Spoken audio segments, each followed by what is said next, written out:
السلام عليكم، اهلا بيكم في فيديو جديد من قناة لايف سلوى النور. النهاردة ان شاء الله هنتعلم مع بعض ازاي هنعمل التاج الجميل ده. هو سهل وبسيط زي ما انتم شايفين، واستخداماته كتيرة قوي. ممكن تعلقيه دبوس من هنا، تحطي دبوس من هنا وتعلقيه على الهدوم بتاعة الاطفال وبتاعة الكبار حسب الالوان. وكمان ممكن يكون زينة للجواكت والطواقي، للفساتين. كمان ممكن يكون حاجات كتيرة قوي، يعني ممكن تستعمليها. انا بحب احط لكم افكار يعني للتاج ده على صفحتي على الفيسبوك، وهيكون في اول تعليق في الفيديو. يلا بينا نبدأ ونشوف ازاي هنعمله مع بعض. انا هستعمل ابرة مقاس 2 ملم، وطبعا الوان الخيوط زي ما انت حابة. هنبتدي نعمل عقدة البداية واعمل 10 غرزة سلسلة. هنعمل 10 سلسلة. ادي 1 2 3 4 5 6 7 8 9 10 غرز سلسلة. طيب هنفوت اول غرزة، والغرزة اللي بعديها هنعمل غرزة حشو. هيكون معايا حلقتين على الابرة، اسحب واطلع من الحلقتين دي كده غرزة الحشو. اسحب ومعايا حلقتين، اطلع من الحلقتين، هيكون معايا 9 غرز حشو. تمام كده. هو السطر الاول هيكون 9 غرز حشو، والسطر التاني والتالت هيكون تكرار للسطر الاول.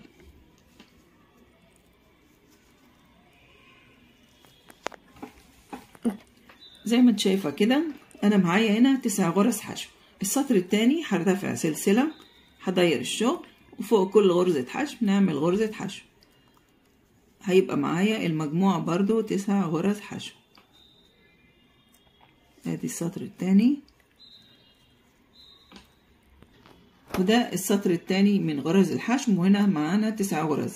والسطر التالت تكرار كمان للسطر التاني والاول. هرتفع سلسله وهداير الشغل، فوق كل غرزة نعمل غرزة حشو. سهل وبسيط جدا، بس هيديكي نتيجة جميلة، وانت تقدري تزيني بيه وتعملي كمان زينة للشجرة او زينة لغرفة الاطفال وكده. يعني في كل غرزة نعمل غرزة حشو. وطبعا ما ننساش الغرزة الاخيرة اللي هي هنا كمان نعملها غرزة حشو عشان يكون معانا العدد كامل بالشكل ده. ده كده دلوقتي هرتفع 7 سلسلة. 1 2 3 4 5 6 7. هلف الخيط على الإبرة، هداير الشغل كده، هتخطى 1 2 في الغرزة الثالثة اهو. يعني هتخطى 1 2 والغرزة الثالثة اعمل عمود بلفة، وبعدين اعمل 5 سلسلة. 1 2 3 4 5. هلف الخيط على الإبرة وأتخطى هنا 1 2 3، وفي الغرزة الرابعة نعمل عمود بلفة، وأرجع تاني أعمل 7 غرز سلسلة زي البداية. أدي 1 2 3 4 5 6 7. هروح على آخر غرزة أهي، أعمل منزلقة بالشكل ده. دلوقتي هداير الشغل، وفي الفراغ هنا هعمل 8 غرزة حشو. هسحب كده واطلع من الحلقتين. ادي اول غرزة 2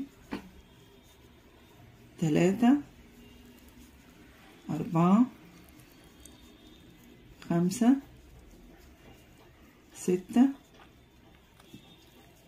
7